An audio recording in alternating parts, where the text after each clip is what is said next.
video for lesson number 11 SST class 8. The name of our chapter was Modern Period in History. Before this, I would like to make a review of the things which we have learned earlier.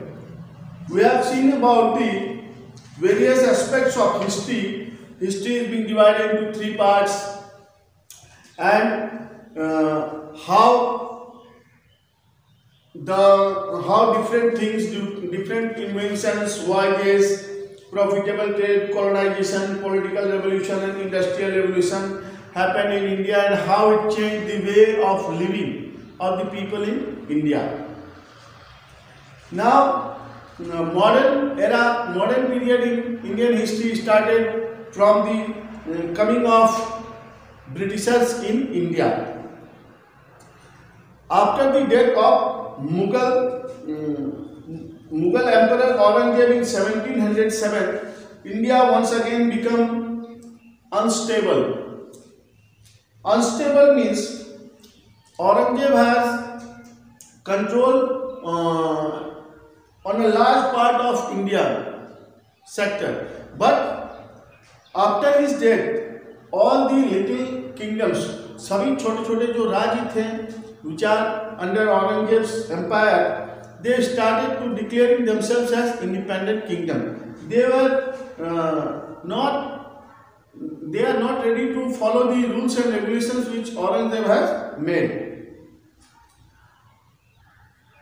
Then after that, in 1857, in India, the first independence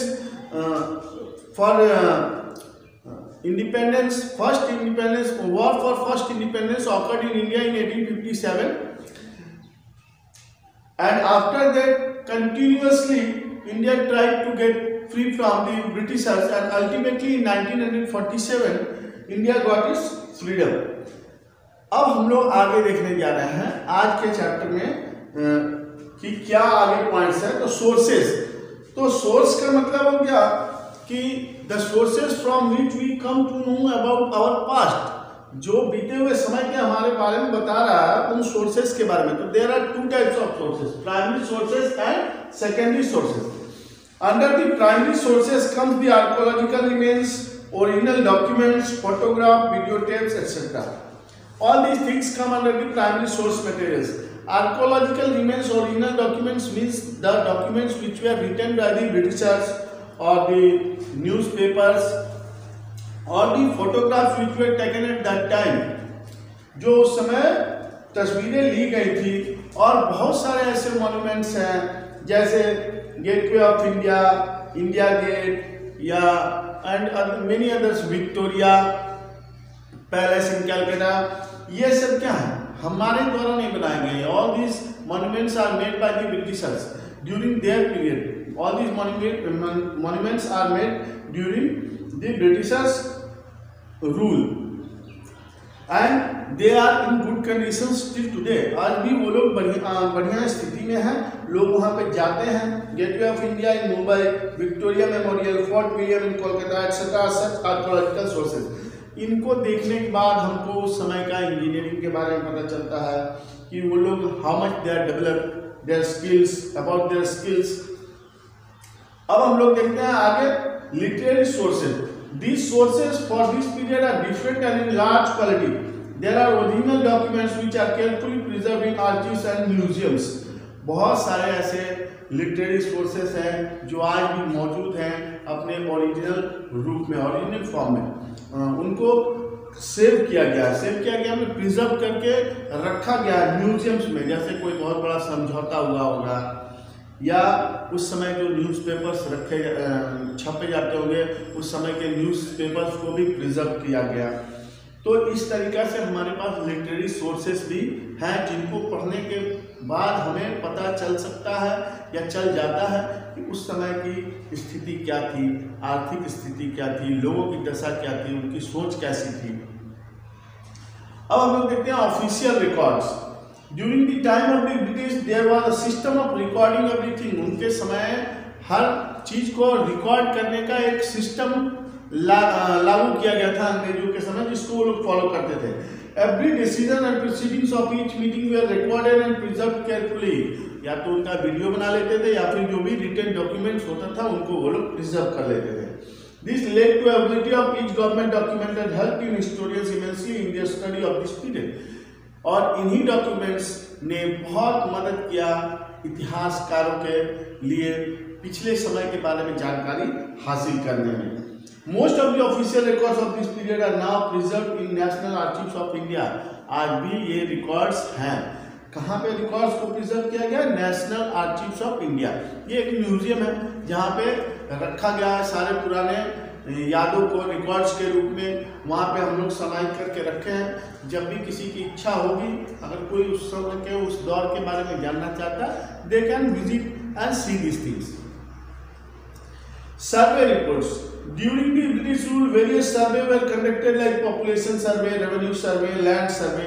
सर्वे के मतलब से आप क्या समझ रहे हैं? सर्वे का मतलब कि उस समय की लैंड सर्वे किए तो उस समय जमीन कहाँ पे कितनी मात्रा में है, कितना जमीन खेती में प्रयोग हो रहा है, कितना जगह ऐसे छोड़ा हुआ है, कितने जगह में जंगल है, इन सब चीज़ों के बारे में जानकारी।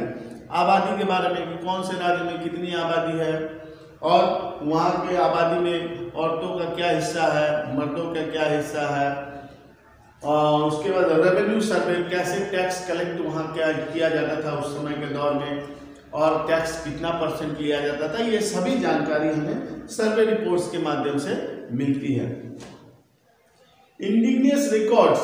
Indigenous records include the diaries and accounts of pilgrims and travellers. Indigenous records का मतलब जो लोग उस समय अलग अलग जगहों पे घूमने जाते थे, वो लोग अपना एक डायरी मेंटेन करते थे। उस डायरी में अपनी यात्रा के बारे में, अपने अनुभव के बारे में लिखते थे, जिनको पढ़ने के बाद हमें उस समय की स्थिति क्या थी, वहाँ पे सड़कें कैसी थी, वहाँ के लोग कैसे थे, उनकी विचारधारा कैसी थी, इन सभी चीज़ों के बारे में हम लोग ज्ञान अर्जित कर सकते हैं अगर हम लोग इंडिजिनियस रिकॉर्ड्स, इंडिविजुअल रिकॉर्ड्स अगर पढ़ते हैं।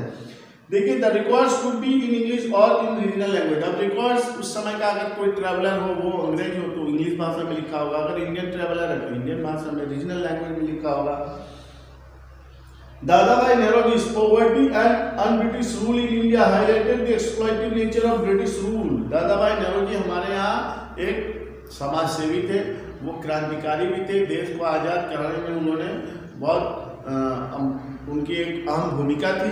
और उन्होंने अपनी किताब, जिसका नाम उन्होंने रखा है पॉवर्टी एंड, एक तो गरीबी किताब का नाम था, दूसरा का नाम था अन-ब्रिटिश रूल, मीन्स अंग्रेजी शासन को हटाओ।